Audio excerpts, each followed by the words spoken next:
As global crypto adoption continues to grow, one of the biggest narratives has been stablecoins, which is why on this episode, I'm super excited to have on the CEO of Borderless, Kevin Lehtiniitty, to talk all things stablecoins. I'm Jarrett Carpenter, and this is Future Signal.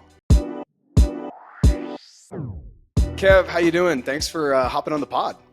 Thanks for having me on, man. I'm excited to talk about stablecoins. Let's talk about stablecoins. I have been running this podcast now by myself for 5 years, and I've never had an episode about stablecoins. A lot of Bitcoin, other crypto stuff. When 2021, 2022 NFTs, you had to do episodes. But now I've brought on the stablecoin guy. So I'm really excited about this.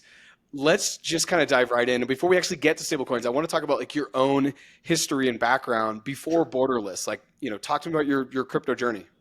Yeah, I'm honored to be the first stablecoin guest. I guess I didn't realize that coming into this.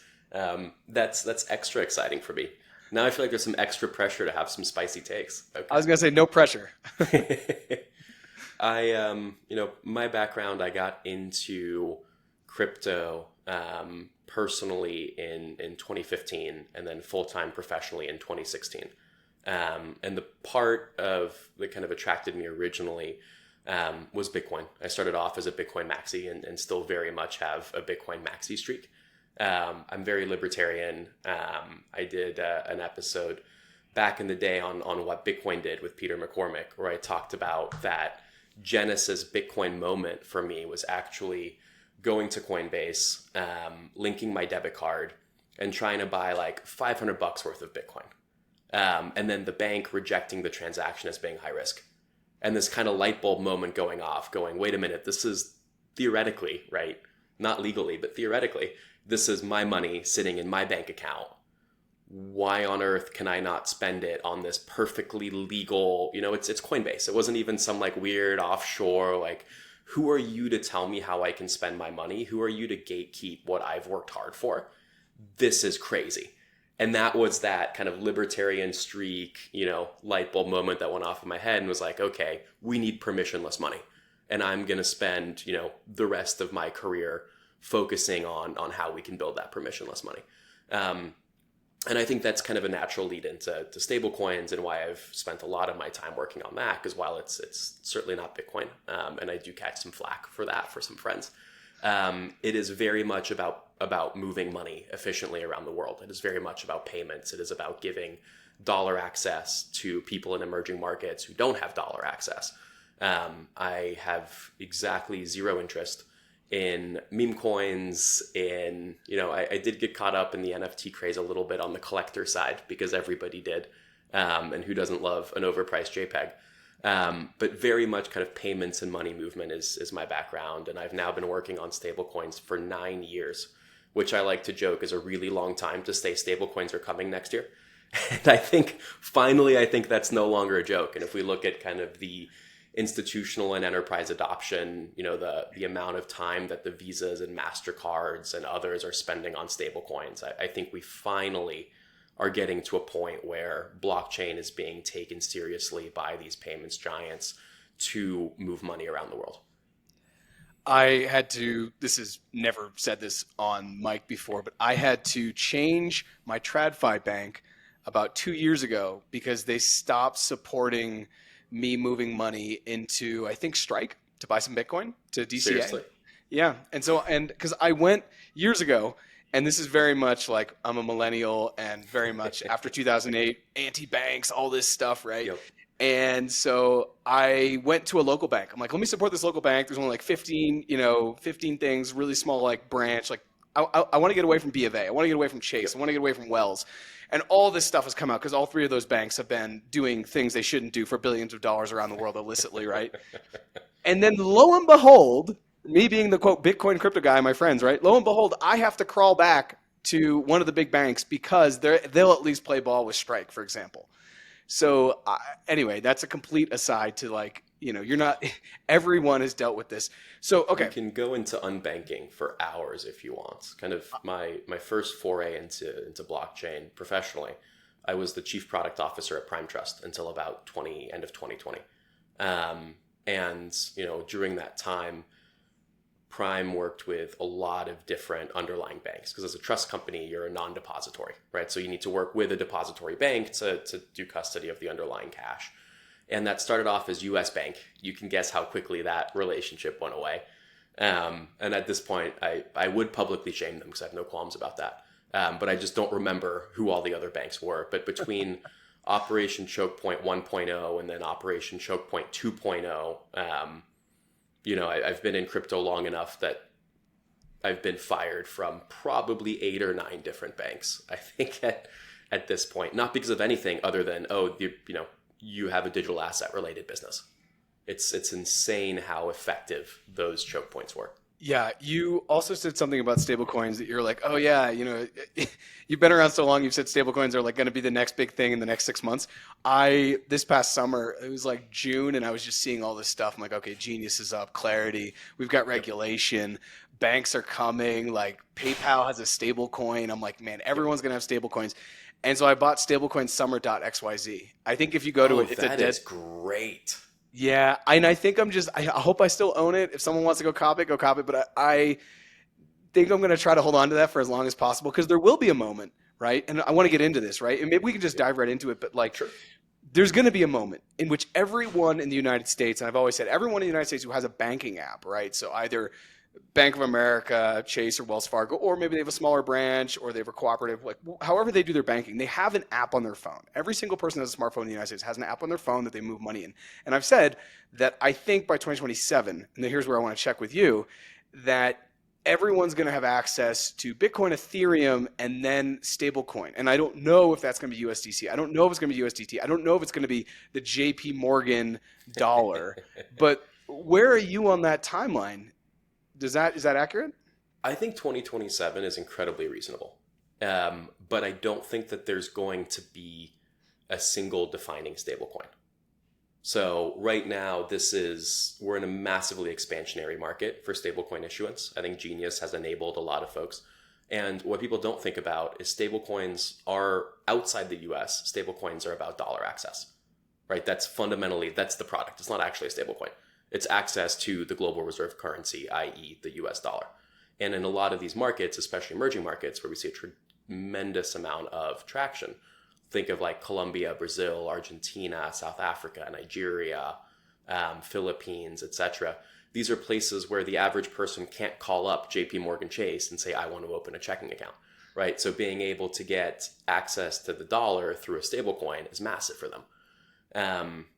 In the US, we don't really understand this pain point, right? Because we can walk into any community bank, any credit union, any major bank. We can open an account with any of the probably 300 fintech apps that sit on your phone, right? From the PayPals to the Venmos to the Cash Apps to the Revoluts to I could go on and on and on and on, right? And get a dollar-based bank account.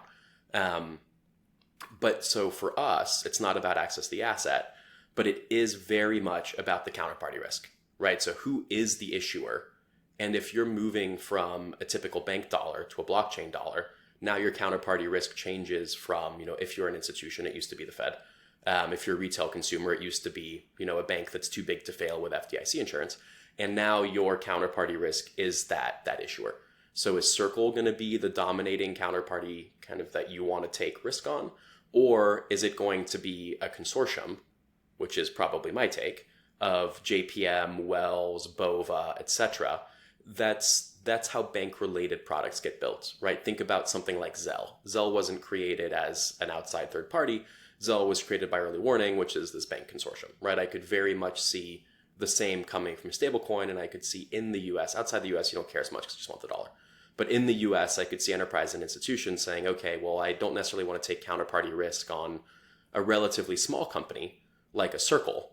I want to take counterparty risk where I'm already taking it, which is like a JPM, a Wells, or something like that.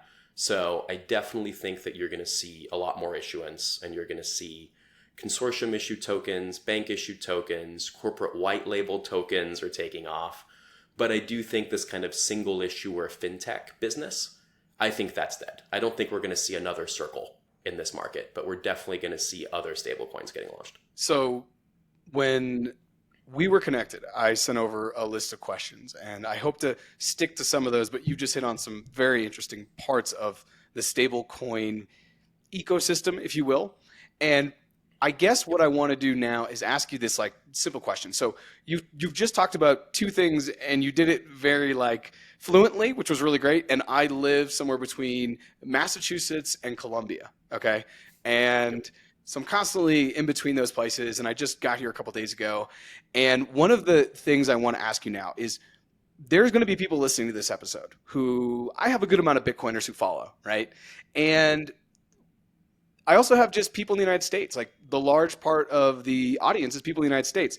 And some of those people are in crypto, some of them aren't, some of them are into AI. You know, they follow Future Signal for a bunch of different reasons. But explain to me first. We'll start with domestic. We'll start with the United States, and then we can go more global. Because I think global is a little bit easier, a lower hanging fruit. But like my friend comes up to me and says, hey, I hear you did this episode with this guy named Kevin about stable coins.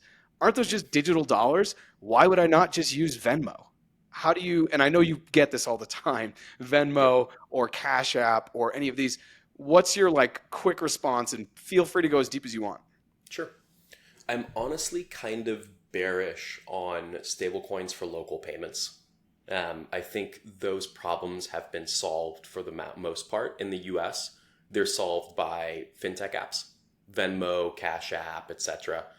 Outside the US, they're typically solved by the actual banking system. So the reason that Venmo, Cash App, and other things exist in the US is we actually have a terribly antiquated banking rails. Right now we have RTP and FedNow, and adoption's not exactly great there, but it's increasing. But if we go outside of the US and we think about local payments in other markets, in the EU you have Instant SEPA, in Brazil you have Pix, in Mexico you have SPAY, which are all 24/7 instant payments rails. So in the US, historically, we've had ACH, which clears overnight. You know, historically, same-day ACH hasn't even been a thing. And that's created this market gap that needs to be filled by these fintechs to say, okay, well, how do I then build a closed ecosystem that allows for a 24/7 transfer because the underlying bank rails don't? In most countries, that's not true. So the underlying bank rails already solve these problems. I think there's a lot that can be said around merchant payments and around being able to adopt stablecoins from that sense. There's a lot that could be talked about with agentic payments and the need for programmable money. But in general, when we think about the use cases of stablecoin payments that we see today, it's all about international and cross-border remittances. There is still very, very little traction outside of like crypto X about buying a cup of coffee with USDC, right? That's just, you know, of all the money that we see moving around the world, that is a negligible percent of that money.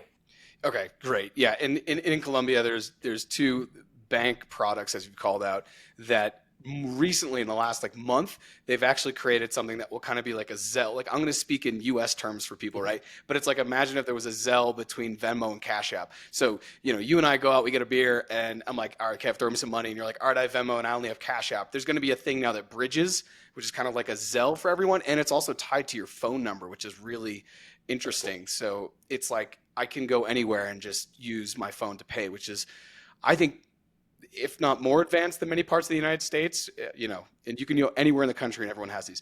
So, okay, you've talked about the United States. That makes total sense. Maybe not going to be for payments. It's more like maybe Bitcoin mainnet versus like Lightning if you're speaking in Bitcoin terms. Internationally, aside from just having access to dollars, which is very, very important, and we can talk about, yeah, we could talk about cash, and I want to dive into that because there's a Colombian context there. What are the other reasons why when I go and I'm going to go get lunch right after we record and I'm going to sit with my friend and she's going to say, what were you doing? I say, oh, I was recording with the stablecoin guy. And she'll say, aren't that just digital dollars? And she'll probably understand the value of having digital dollars from like, I need to save my purchasing power. But outside of that, what other benefits are we seeing for stablecoins for people outside the United States? That's US dollar stablecoins. Sorry, I should say. Yep. That's the majority of stablecoins. We can talk about later if you want. We can dive into where other currency stablecoins will go. But US dollar stablecoins are by far, when people think stablecoin, that's the default, right? They think Tether, they think Circle, they think those sorts of things.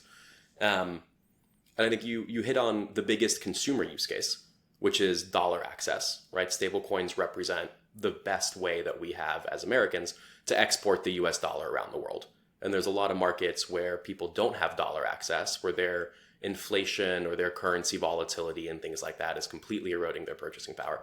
And you have to think about that as kind of a two-sided problem. The first is can I actually hold dollars and be able to kind of protect my purchasing power that way, which is great and is fairly well solved. But then the other thing that becomes interesting is now how do I use those dollars? Right? Do I need to off-ramp them back into my kind of local currency and into my local bank account, which is kind of the case of the market today? Or can I actually spend directly from those digital dollars now? And if you're outside the US, spending those digital dollars directly is a very complicated problem because, as an example, your Colombian Zelle isn't going to support USD. It's going to support Colombian pesos, right? So that's where I think there's some more potential on like stablecoin merchant payment systems and things of that nature. Isn't in the US, like we had already kind of touched on briefly. It's how do you enable USD-based merchant payments outside the US? That I think it's much more interesting. And now you have not just the ability to protect your purchasing power, but you also have the ability to now use and get utility for your digital dollars outside of the US. And that's quite interesting. And then if we shift into a more B2B perspective, which is where most of the stablecoin flows are, it's all about optimizing for treasury management right now. That's the core use case. So if you're a PSP or you're a remittance company like, I learned this recently about Remitly, and this is secondhand numbers, so take them with a grain of salt. But the way that a lot of these companies work is they still ultimately settle on multi-day kind of Swift networks under the hood. So the way that companies like Wise and Remitly and all these folks create the illusion of instant payments is by pre-funding accounts all over the world, right? And money comes into account A, goes out of account B, it seems instant, and then they have an internal treasury function to connect those dots. And the same thing happens on kind of large Fortune 500 corporates as well, right? Multinational corporates maintain bank accounts all over the world. They maintain these pre-funded balances in all these places. And the number that I learned from Remitly is that's $300 million that they have deployed in account pre-funding all over the world. And you can think about what that cost of capital is, right? You're financing that probably through some sort of a debt instrument. You're borrowing in order to get that money, in order to pre-fund it. That's the big advantage today of stablecoins, are because they're available as a 24/7 payment rail. And we talked a lot about countries having 24/7 payment rails, right? PIX and SPAY and Instant SEPA and things like that. But how do you connect those two together? If PIX is instant and SPAY is instant, how do I do a PIX to SPAY transfer? Well, stablecoins are actually the instant bridge. They're the instant global Zelle between all of these different payment mechanisms.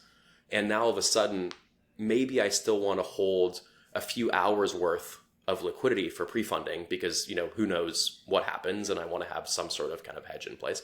But if all of a sudden now, instead of 3 or 4 days worth of pre-funding, all I need is a couple hours worth of pre-funding because I can top that up from one stablecoin treasury and I can deploy those funds in real time anywhere I need in the world, that $300 million in pre-funding becomes $30 million in pre-funding around the world. And all of a sudden I get $270 million of balance sheet capital back. And that's huge. There's a very real P&L impact to that. And for existing businesses, that P&L impact means lower costs, which means better FX rates, right, if they pass it on to consumers. But more interestingly, for startups, that means if I want to go compete with Remitly, I don't need to figure out how to get $300 million to go deploy all over the world, right? And I think that's one of the things that we've been thinking about and having a lot of conversations with are people like, who's going to be the stablecoin AirWallex? I think they've got some ridiculously talented people on that team. So I really hope that AirWallex is the stablecoin AirWallex. But a lot of the barriers to entry in building a global remittance-based business was the CapEx that was required. And now with stablecoins, you're enabling a whole new wave of startups to get into the global remittance business without that CapEx being a hurdle. So I think competition is going to dramatically increase just in general end-to-end, bank-to-bank payments around the world, because you now have the ability to do a 24/7 real-time settlement system in between rails versus being reliant on, great, can I raise hundreds of millions of dollars to pre-fund all these balances all over the world? Can I create all these different banking relationships? Kind of, if you're outside the banking system, all those problems have just gone away. So let's build on that. Can you give me an example? And I'm just so curious now. So much money goes between the United States and Mexico when it comes to remittances.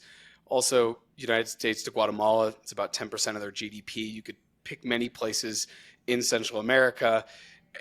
basically every single country on the planet has some amount of immigrants that are there and that send a lot of money back to their home country. This is true across the planet, but we could use the United States and Mexico. Are you saying, let me just see if I can understand. You're saying that like in the future, there's going to be super good connectivity between like the biggest bank in Mexico and the biggest bank in the United States around this, potentially on a stable coin or something. Is that kind of what you're saying? Exactly. That's going to become the new settlement mechanism. And if we think about how the big banks move money on Swift today. They don't move money, right? The way this fundamentally works is the banks have accounts at each other, right? And they net and kind of credit those accounts, and they end up tallying those things, and Swift acts as a messaging layer.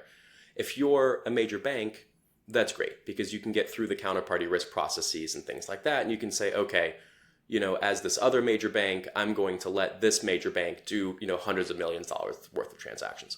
That doesn't apply to smaller banks. That often doesn't apply to a lot of emerging market banks. And that certainly doesn't apply to fintechs. So what you're doing is you're massively increasing the size of the pool of players that can start to provide solutions in this space. And when you do that, you increase the competition, which is generally great for consumers because more competition means the amount of rents that you're able to extract out of providing that service starts to decrease. People get better pricing, people get better products, people get better access to financial products. And at the end of the day, kind of that's the big win for the world. I've heard you speak on a couple other media outlets and just quick interviews and podcasts. And one of the things that's often said, and this is said about stablecoins, you say it as well, which is like, hey, stablecoins are better, faster, and cheaper. But the way I look at that value, like if I'm thinking about it from like a algorithmic, it's like faster plus cheaper equals better, right? And so with faster, we're talking about if it's T plus one, T plus three, whatever it is. And like you're saying in the back, they're moving money or they're not moving money because they have debited accounts. So there's the faster. And then on the cheaper side, right now, if I send you USDC on base, for example, it's zero from like the way I see it. That's the way it feels.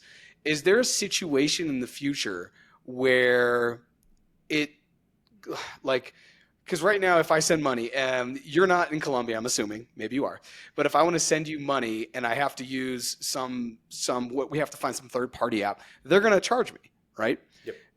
Yep. But right now, like I said, I could also send you $10 in USDC on base, and it's zero.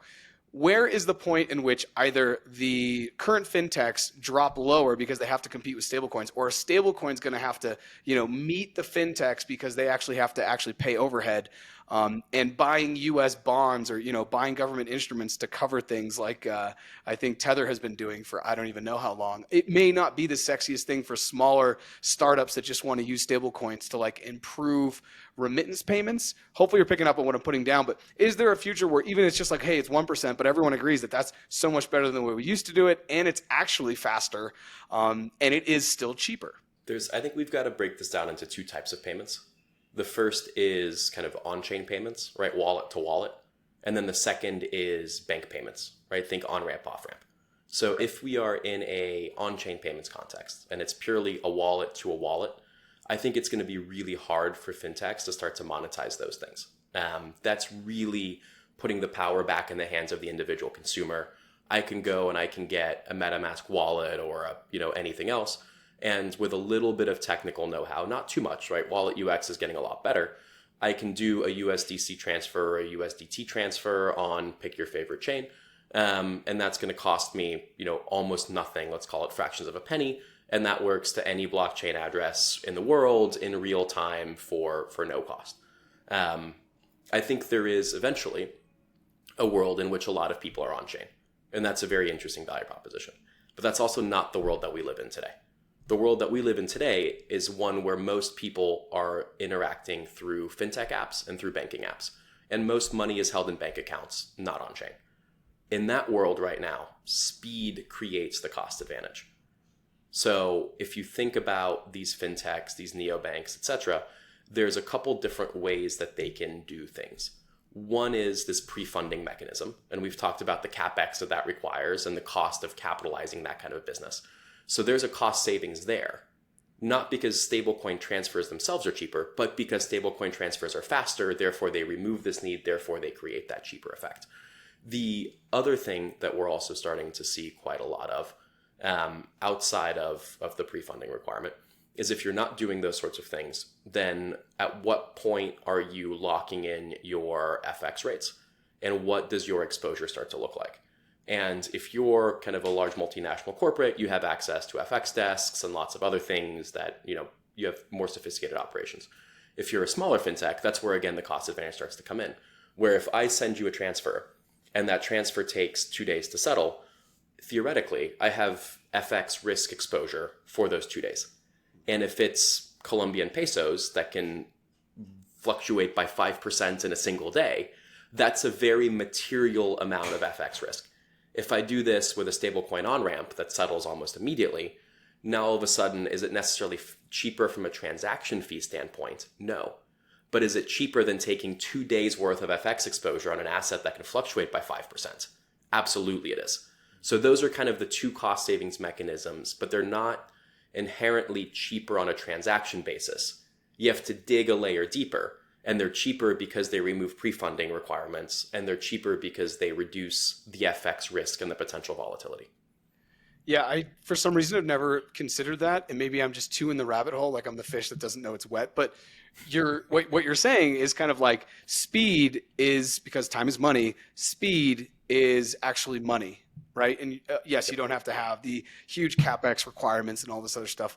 Let's now shift. We've talked a little bit about the broader, and in order to shift into talking about borderless, what I'd like to do is talk about the day before Genius Act and the day after Genius Act. You just talked about regulatory clarity, and with a buddy of mine, we text all the time about Bitcoin and prices and investments and stuff. And we said that when Bitcoin is not 200,000 but 0.2 million, we need to do something. And maybe that's a dinner, or I don't know. Hugh, if you're listening, I'll call you out. He's going to hear this and be like, yeah, we still got to do something. But thinking about whatever you did to celebrate, or what I really want to know, because you run a stablecoin business, what was life like, the day before Genius and then the day after? Were there actual material differences other than you feeling like maybe they're not going to tar and feather me? I think by far the biggest difference was the amount of interest in stablecoin issuance. So pre-Genius Act, issuing a stablecoin was seen as a high-risk activity, right? And the people who took those risks were rewarded. Think Tether, think Circle. They've built massively profitable, and now, in Circle's case, public companies on this concept that they were going to take the regulatory risk. They were going to issue a stablecoin, and they were going to kind of, figure things out. And JPMs and others weren't going to take that risk, and that was the opportunity that these companies had. Now, all of a sudden, post-Genius Act, now that there's actually kind of a framework that says, here's how you compliantly issue a stablecoin, now we're seeing banks announcing they're going to issue stablecoins, like the big banks, right? The JPMs, BOVAs, etc. We're seeing Fortune 500s and Fortune 50s announce that they're going to issue stablecoins. We're seeing massive, I guess I'll call them bank technology providers. So think Fiserv announcing that they're going to issue stablecoins. We're seeing a wave of tokenized deposit products being contemplated. We're seeing global remittance giants like Western Union announcing that they're going to issue stablecoins. So the stablecoin landscape has gone from a few that are, betting on taking this regulatory race that will pan out, to now all of a sudden it's open season for anybody and everybody to issue a stablecoin. And what I think is interesting about stablecoins, and I think one of the things that I'm about to contradict myself, which will be interesting, but I think it'll make sense. One of the under-talked about things with stablecoins are that stablecoins aren't money, stablecoins are software. And I think that's a fundamental shift that people haven't understood and internalized yet. And that's going to drive a lot of stablecoin applications over the next decade. Like, you can actually program the money now, instead of the programming having to be a wrapper around the money. But today's stablecoin products are not about the technology. The technology is fairly commoditized at this point. I can go issue a Genius Act compliant stablecoin with Anchorage, with Bastion, with Paxos, with a bunch of these different folks. Bridge is now getting an OCC charter. Now they've been acquired by Stripe. There's a bunch of places I can go and I can issue. Stablecoins today are about distribution, and that's the fundamental thing that matters. And that's why these bank-issued stablecoins are very interesting, counterparty risk and distribution. That's where these corporate white labeled stablecoins are very interesting, right? What kind of distribution does Walmart have that Amazon has? That, right? You look at Circle's S1 from their IPO, 50% of all their money goes to Coinbase for distribution, right? What if I don't need to do that? What if I own the distribution? What if I have a global customer base, either on the B2B side or on the consumer side? What if I already have a locked ecosystem? And we can argue about whether there's advantages or not to doing a stablecoin versus like a traditional card loading program. But think about the distribution that someone like a Starbucks has, right? If Starbucks is going to issue their own stablecoin, they don't have to go pay Coinbase 50%. They already have millions of users that hold balances in the Starbucks app to go scan the little QR code. I'm thinking of this because I am a 16-year-old girl and I just got a pumpkin spice latte earlier this morning because it's fall and what else do you do in November? So I'm definitely part of the problem in that sense. But, these are the sorts of things that are kind of unlocking in people's minds, saying, wait a minute, if this is a distribution game and I already own distribution, this now becomes really interesting. So the Starbucks thing, just touching on that, is so fascinating that they're essentially kind of like a bank on many levels. Yeah. And they have billions of dollars of people just having like $2 or $3 in their Starbucks account or $20 or whatever. Yep. And let's actually use the Starbucks example, because I want to understand that more, because I totally see a future where if you are Starbucks, like you're saying, you're not going to go pay Coinbase. You already have the distribution and you have the You're brand. not going to go give Circle the yield on that stablecoin. You're going to create your own white labeled stablecoin, right? And that stablecoin doesn't even need to circulate.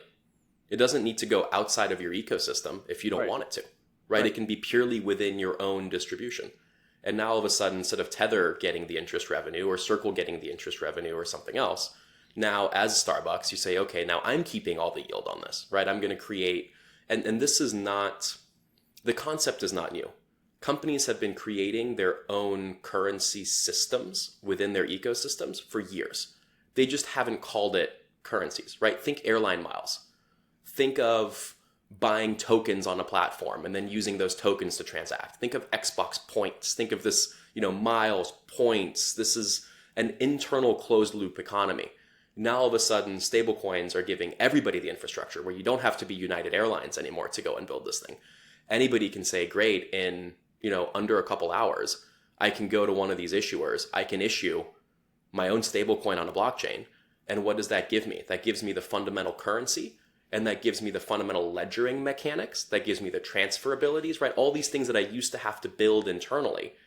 Now all of a sudden I'm getting that with a token on a blockchain without having to build it. And then how do I hold these things? How do I account for all the balances? How do I do all those computations? Super simple. I'm going to go to Privy or Dynamic or someone like that, and I'm going to get one of these embeddable wallets, right, to put into my application. And all of a sudden I have a currency. I have a way to hold it. I have a way to track it. I have a way to transfer it. I have a way to ledger it.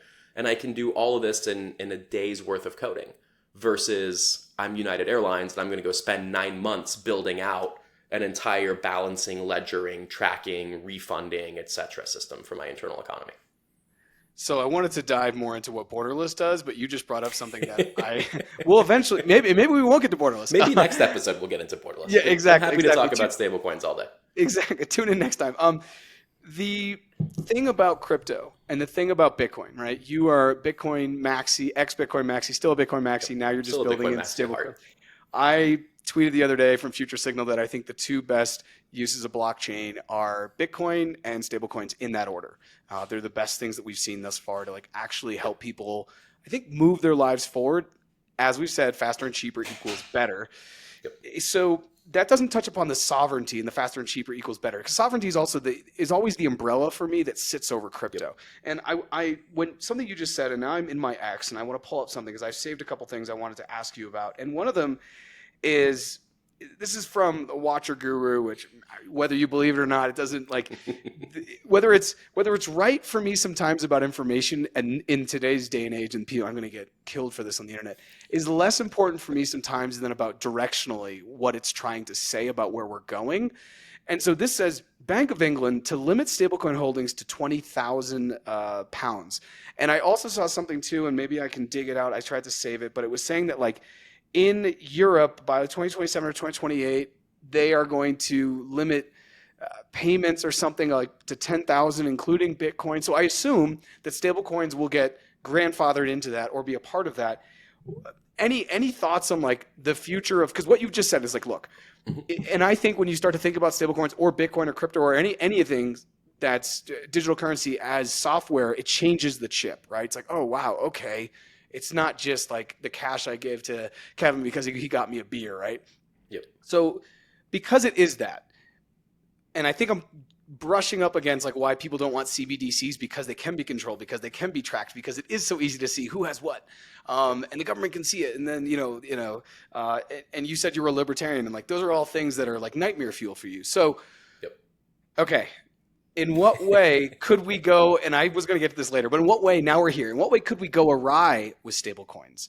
In the sense that, okay, maybe we're not trusting the USDC and USDT. Let's go ahead and trust who we've always trusted. This is very much a US context. Let's trust the consortium of banks that is now creating this stablecoin payment rails, which we all love. But then we're still, it feels like it's an antithesis of one of the main things of crypto, which is sovereignty and permissionless networks. Yep. Hopefully you're picking up what I'm putting down. Maybe this is just depressing. You might have to do a content warning. It's okay. I just said that the truth is not important direction is, so don't worry. I'm going to get eaten alive for this episode anyways.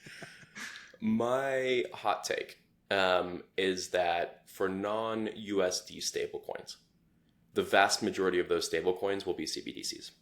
I think that's inevitable. I think that central banks are going to want to issue digital versions of their own currencies.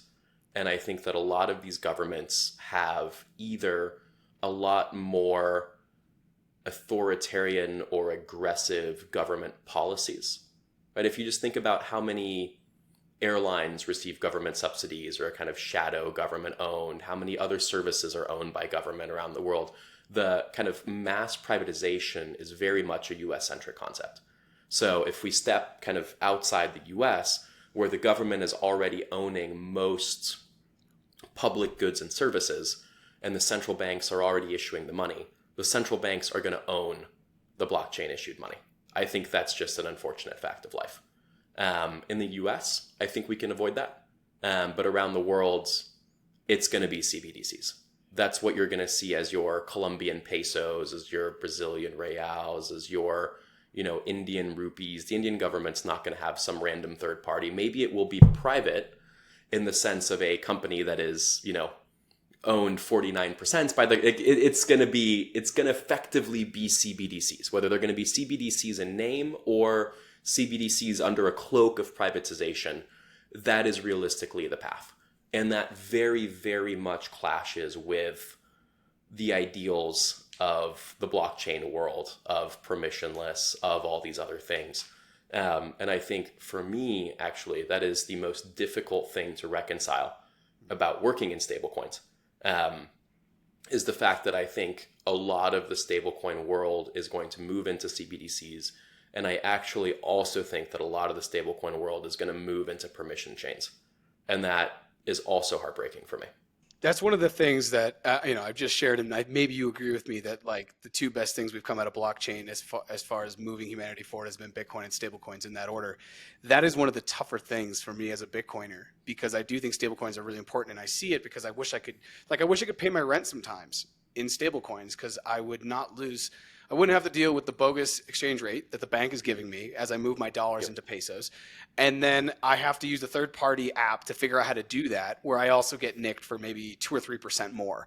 And once again, it's not 2 or 3% isn't a lot when it's like $1, but when it's $100, you start to feel it. When it's $1,000, you definitely feel it. And when it's more than $1 million, you're like, oh my gosh, like we're just hemorrhaging money here. Yep. So with what you've just said, and you shared, and hopefully I can share this, and if not, I will edit this, but you shared that you have European heritage. I could for sure see in the future with what you've just said, because I do think the European Union will move towards CBDCs. I could for sure see kids in Spain. They're in Madrid and they're in the bar. And yeah, they have the CBDC wallet, but they also have the other wallet that maybe they're not supposed to have, or whatever. They got it on the internet that has dollars. And the bar that they're at in Madrid is going to say, oh yeah, we'll take both of them. Like we'll take either. And it's going to be a situation. Many economies in the world have an acceptance of multiple different currencies. And this is a weird thing for people in the United States, because if you're on Fifth Avenue, if you and I are walking down Fifth Avenue and I'm trying to play with Colombian pesos and you're trying to use euros, people are going to be like, get out of here. Like, are you kidding? Yep. But many countries kind of exist the way tourist locations, for example, in Mexico would, where they're going to take euros, they're going to take British pounds, they're going to take dollars, and they're very fluent with those exchange rates up to the minute. And they're going to take pesos. And I do think the future looks more like that. Where there's Bitcoin, there's stable coins, but within stable coins, there's like the Euro CBDC, there's the USDC, USDT, maybe a couple other ones from the bank consortium that people do put trust in. Are these conversations you're having? Because it sounds like you probably also have a global network of people where people are like, well, eventually we're just going to hold 4 different stable coins and 4 different wallets because there's a context for each in my daily spending. The fragmentation is definitely increasing. And I would go one step further from your example and say that actually you may get preferential pricing in some cases with the wallet you're not supposed to have and the stable coin that you're not supposed to have, right? Think blue dollar rates in Argentina versus the official US dollar exchange rate. I think especially, probably not in the EU because the EU doesn't have, as many of these currency challenges as other parts of the world. But especially when you get into emerging markets, and actually BVNK published a pretty good report on some of this stuff. I'll try to send it to you if you want to link it. Sure, yeah. That shows the price premium of stablecoins over traditional fiat currencies in these various markets. And what you'll see is the more unstable the currency, the higher the price premium is for a stable coin. And I think that very much tracks along, the blue dollar rates and other things like that, where people are saying, okay, well, I'm even going to give you a better deal if you can give me these kind of permissionless dollars on the blockchain, because that's inherently more valuable money because it's tracked less or it's more spendable or it's not subject to certain limits. But the reality is in a lot of countries, things like currency controls are very, very common economic levers. And I think if you assume that in countries with strong currency controls, they're not going to push for CBDCs, I think you're insane. Yeah, the CBDCs is an interesting quagmire. And if you're not familiar and listening to this, you have no idea what a CBDC is, go ahead and Google that one and go down that rabbit hole. I asked you earlier about the Genius Act, and I feel like we still have a couple more acts that are in line with the current administration. One of them is the Clarity Act. So I asked you what was the before and after the Genius. We're in the before of the Clarity as far as I understand. What are you hoping in the after once that's passed? I think Clarity will be a lot more impactful to the blockchain space in general than Genius was, right? Genius was incredibly stablecoin focused. And I will say this, I do think that Genius has de-risked a lot of stuff in the digital asset space as a whole, right? There's so much, I'm going to get murdered for this. Maybe we'll just delete the podcast. We'll just this will be for the Patreon subscribers, right? There we go. I'm going to say 2 things. One is I don't think algorithmic stablecoins should be called stablecoins. If you were to take them off the blockchain, they would be structured products or financial products or something like that. I don't think they're inherently bad, but I think that advertising them as currency is deceitful. And they should be tokenized structured products, tokenized financial products, tokenized funds, something like that. They shouldn't be represented as being currency. And maybe it can be done well. I don't know. I think a lot of that craze died down and is now starting to come back. And the other thing that I think very strongly is that if you're going to advertise something as a currency on chain, it needs to be fully reserved by cash and cash equivalents. And I think one of the biggest systemic risks that we've had in the space is the collapse of various stablecoins, right? Like it's hard to maybe decouple Terra Luna from FTX because a lot of stuff happened around that same amount of time.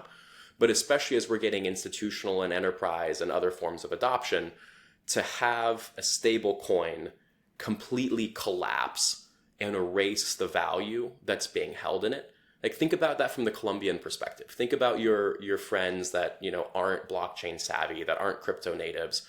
All of a sudden, through their neobanking app or through their bank app, they're now able to hold dollars and they're able to dollarize their life savings and keep their purchasing power because it's a stable coin. And now imagine the stable coin isn't a fully reserved stable coin. The reserves aren't regulated. It's some guy sitting in a tropical island somewhere who ends up rugging all the money, right? That's just crazy concepts. Never happened before in crypto. Never happened. Exactly. And now all of a sudden, hundreds of thousands of Colombians lose their life savings because this guy rugged the stablecoin. That's a massive risk for global stablecoin adoption. And I think getting Genius out, while it's very stablecoin specific, brings a lot more stability to the blockchain world in general, because think of all the DeFi markets and think of everything else that's kind of sitting on top of stables as currency. I think that's very helpful. But Clarity, I think, will have a larger impact on crypto and on prices and around how not stablecoins, but around how digital assets get regulated, how Bitcoin is perceived, things of that nature, versus just the Genius Act, which is very stable specific. Yeah, that's Genius was a big moment. I think it was just, once again, it was directionally saying, okay, this is going to continue to grow. This is not going away. Yes, this is stablecoin focused, but it did obviously support the entire ecosystem. One of the massive risks that I see as well for like crypto adoption, Bitcoin adoption, just talking about the Colombian context is one I'm familiar with, is people down here don't want to talk about Bitcoin because years ago there was a lot of people, millions of people, or like people who were like, you know, the ripple effect of this loss. Mm-hmm. To a couple Ponzi schemes that just used Bitcoin as the vehicle. They totally weren't Bitcoin, but they used Bitcoin as like the shiny object to get people in. And just even last weekend, I was invited to a MLM evening here, and it was all about, you know, digital entrepreneurship, and they came across my account and they're like, oh, you should come and like you should do it. And I like asked 2 questions. I'm like, I'm not going to that. Like that's not, I'm not going to be there. Never not. Don't and these people think of it as a pyramid scheme. Think of it as a 3-dimensional triangle. Okay. Exactly. So there's now 2 queens on the chessboard. That's what we're doing. You know, it's like, and it was crazy. And I was like DMing with this woman and she was like, yeah, you should come. It's going to be great. There's going to be like drinks and party and all this stuff. And there's going to be speakers and all these people. And I started asking her about Bitcoin. I was like, and I just asked because I came from Bitcoin mining. I was like, hey, do you think the hash rate is really correlated with the price? And that was it. So did she ask you what the hash rate was?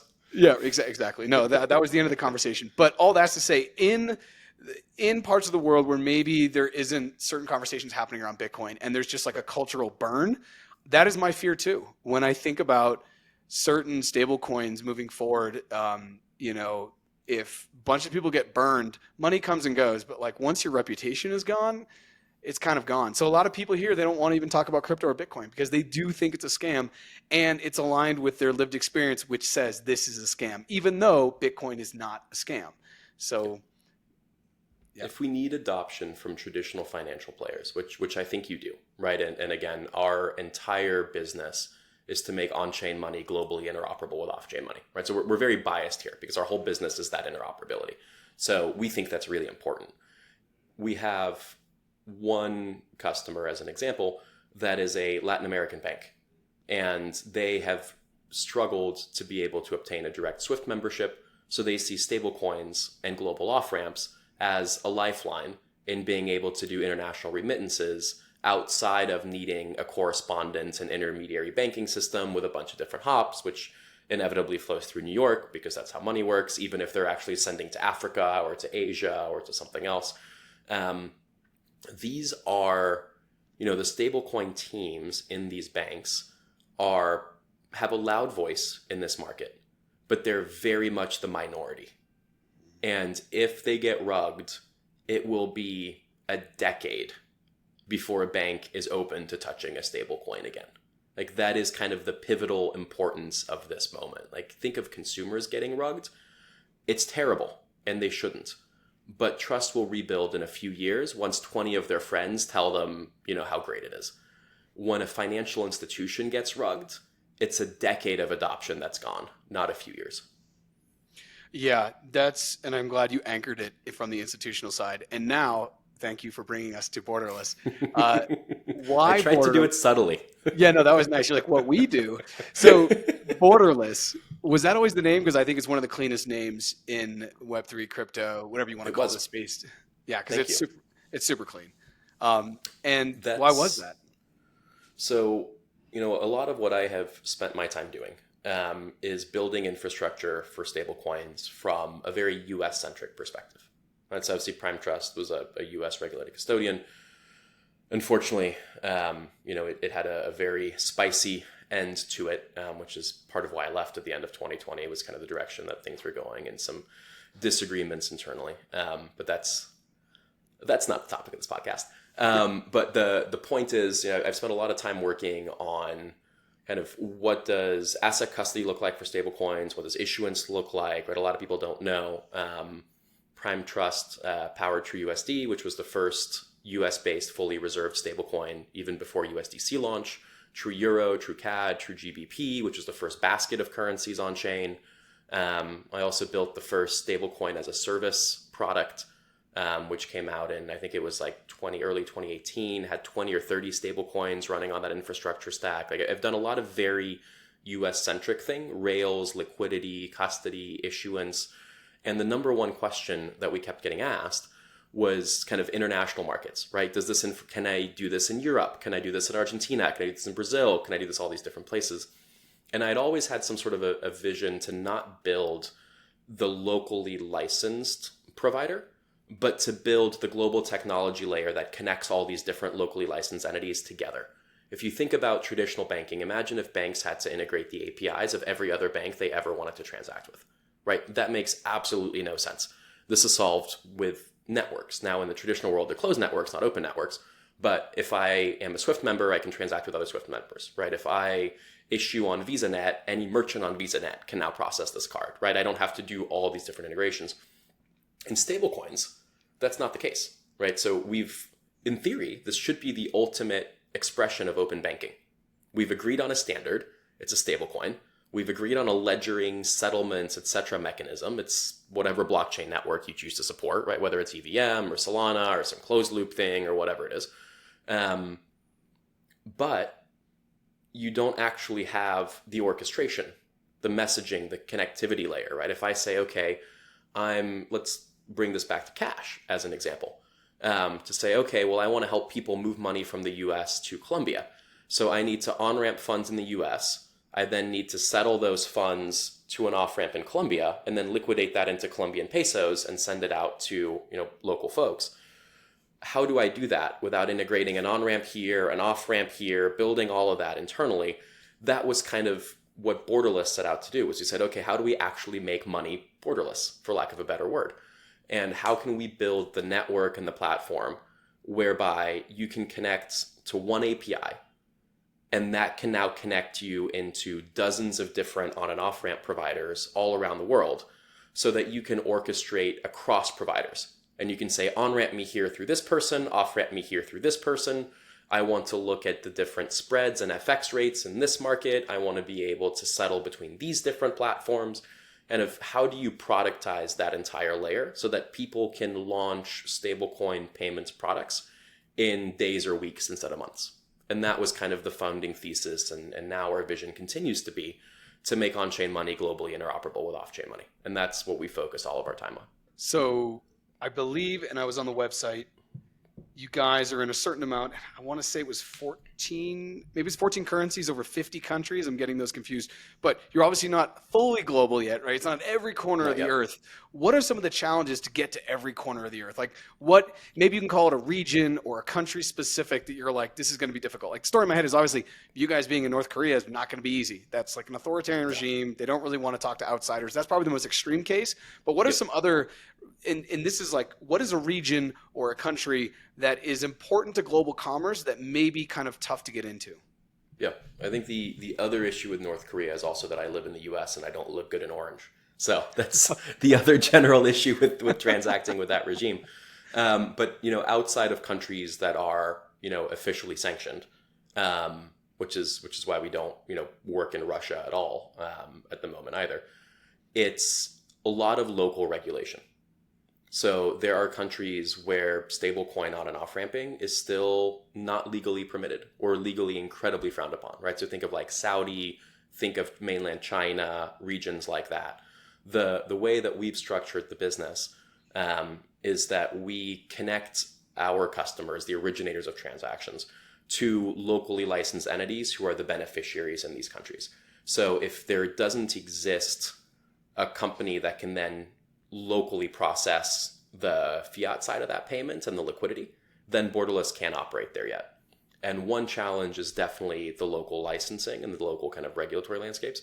And then some of the others is honestly, for all the hype stablecoin has, it's still an incredibly immature market. And we go and we start working with some partners in various countries, and we realize, wait a minute, transactions fail 50% of the time. Like, that is not a payments product. You can't do that, right? And a lot of these are more of the emerging markets, right? Where you don't have a very active VC ecosystem that is funding the creation of all these local on and off ramps. You don't have an incredibly sophisticated, not that our banking system is incredibly sophisticated from a payments perspective, but you don't have an incredibly sophisticated, kind of like banking system. You don't have strong government direction or regulation or things of that nature. And that's where a lot of what we spend our time on is making sure there's not just plan A, but plan B, plan C, plan D, plan E, and plan F. And when I think about the reasons why people use Borderless, it's usually 3 variables. And depending on their business, the variables have, different levels of importance. One is increased geographic adoption, right? Being able to connect to one API and then enabling regulated counterparties. And I think it's 70 different countries now, is really interesting for people. The second is redundancy. Because especially in emerging markets, they don't want to be tied to one payments provider. They want to say, okay, Borderless, you connect to 5 different providers in Colombia. Fantastic. I want to onboard with at least 2 or 3 of those. That way, if one has an issue, I can shift all my transactions over here. And now I'm still able to process regardless of what's going on. And then the third is FX rates optimization, right? It's a free market between stablecoins and local fiat currencies. We see some folks charging 50 basis points. We see some folks charging 5. So you want to at least be able to do some sort of rudimentary price discovery and eventually some sort of best execution that says, okay, route this to, wherever the best rates are in real time. One of the things you just said was like the most Latino thing that's been said on this podcast, which is like A and B is not going to work. So we need a C, D, and E just because we know that the bus A and B bus are not going to come.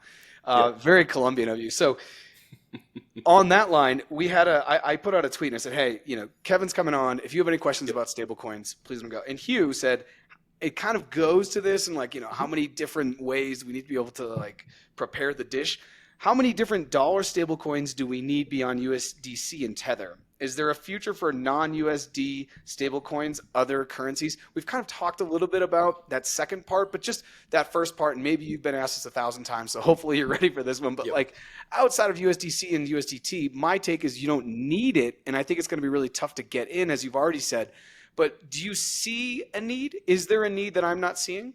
There is no need for stablecoins besides USDT. That's just besides USDT, not even Circle. Not even Circle. But we're going to get 100 different USD stablecoins, if not more.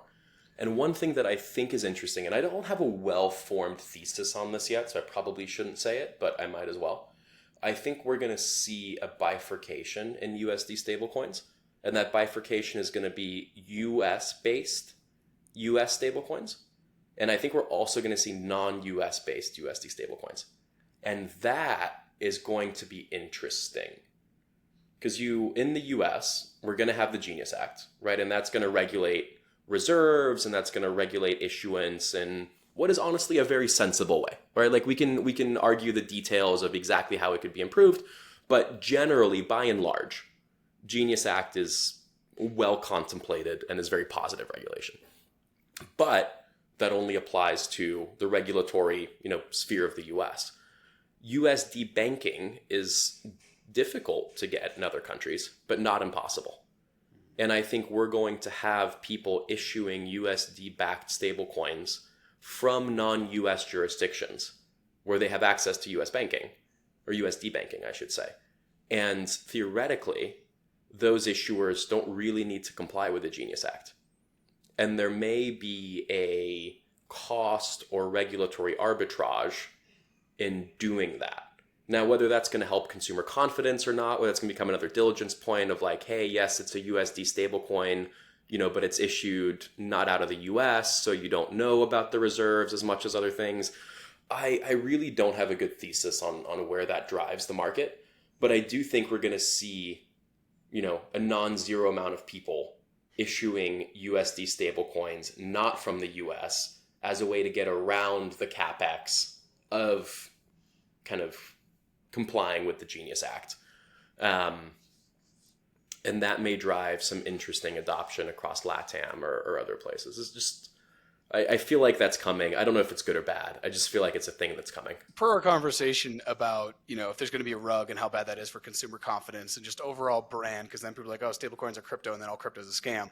Yep. I completely think that will happen. And I think it will happen, especially in the LATAM, if we're looking at that region. I think it will be out of Panama. Banking there, people in the United States already kind of play with it, especially at like the highest levels, the Panama Papers. If you don't know what that is, go Google that one. That's a fun one. It's been dollarized forever. A lot of commerce and trade goes through there. And I think that they would have a reason to do that because, like you said, they wouldn't have to be Genius compliant, and there could be some advantages there. But I do wonder what that would do, because I will co-sign this to the day I die. I don't care. I do think algorithmic peg stablecoins aren't stablecoins. I think they're really dangerous, and we've seen enough people get burnt with them that there should be something that, like, whether it's like culturally, everyone just like, poo-poos that or whatever. But so anyways, great answer for Hugh. I wanted to make sure we added that in. And then finally, because I realize you and I could talk all day, yes. What is for you right now the signal, and what is the noise when it comes to stablecoins? For us, it's all about kind of actual real world adoption, not just these marketing PR things. I'm not going to publicly shame them, but we've had some conversations with fairly large brands that everybody recognizes, where the only team joining those conversations is the marketing team. No one from product, no one from finance, no one from engineering. It's just the marketing team. So there's a lot of hype, there's a lot of announcements, there's a lot of partnerships. I'm very curious to see what that looks like a year from now, and who's actually going to build and ship versus who's just trying to bump their stock price by doing something very trendy. And then the other thing that we keep a very, very close eye on is what the stablecoin to fiat FX rates look like across different countries. So this is actually something that we launched kind of recently. We launched what we call the Borderless benchmark. And the fundamental problem that we were looking at was, okay, what is the stablecoin FX rate? If we're talking about fiat to fiat, you have Bloomberg mid-market, you have all these different places where you can go and you can get the rate, right? Even on crypto, I can go to CoinMarketCap, I can go to other places, and I can get what yes, the asset price varies a little bit based off the exchange, but I can get a price feed, and I can understand what the Bitcoin price kind of generally should be. This doesn't exist in stablecoins, right? Every on and off ramp has their own fees, their own pricing, their own order book, their own FX rate. And we realized that, wait a minute, we're connected into all these different places. We see all these transactions and the prices at which these transactions happen. What if we aggregated all this data, anonymized it, and created an FX benchmark for USDC and USDT into, call it 10, 20 and growing different currencies. And we now have a way of keeping a pretty close eye on not just what the spread is between buy side and sell side, but what the standard deviation is across different providers on one of those sides. So I can look at, you're in Colombia, I can look at COP against USDC and USDT, and even on the buy side, I can see, okay, what's the cheapest venue, what's the most expensive venue, and not just what the spread is between buy and sell, but within buy, how much variability is there between all these different providers. What is Bitso versus Finity versus Cobre versus kind of all these different places. And holy cow, it is wide, is maybe all I'll say. So we think that's signs of an immature market, right? As the market becomes more mature, as there's more transaction volume, as there's more, market makers and money flowing through, that's going to get arbitraged. And the kind of tighter and tighter these spreads get, the more reliable and mature of a stablecoin market that's going to get. So I don't think necessarily price is a good proxy for signal, but I think the width of the band in price is an incredibly good signal. I love that. And I will add that link. I was looking at that earlier, the benchmark, and I wanted to talk about that, but like I said, we could probably talk for hours. I'm going to add Borderless's links. I'll add your links into the episode show notes. And this has been wonderful. If you're watching this on YouTube, subscribe, listen to this on a podcast platform, please subscribe, and make sure you follow us at Future Signal XYZ on socials. Kevin, this is lovely. Hopefully I can convince you to come back on in a couple months and we can continue to talk about stables, because they're moving at the speed of light. They are. This was a ton of fun. Let's do it again soon.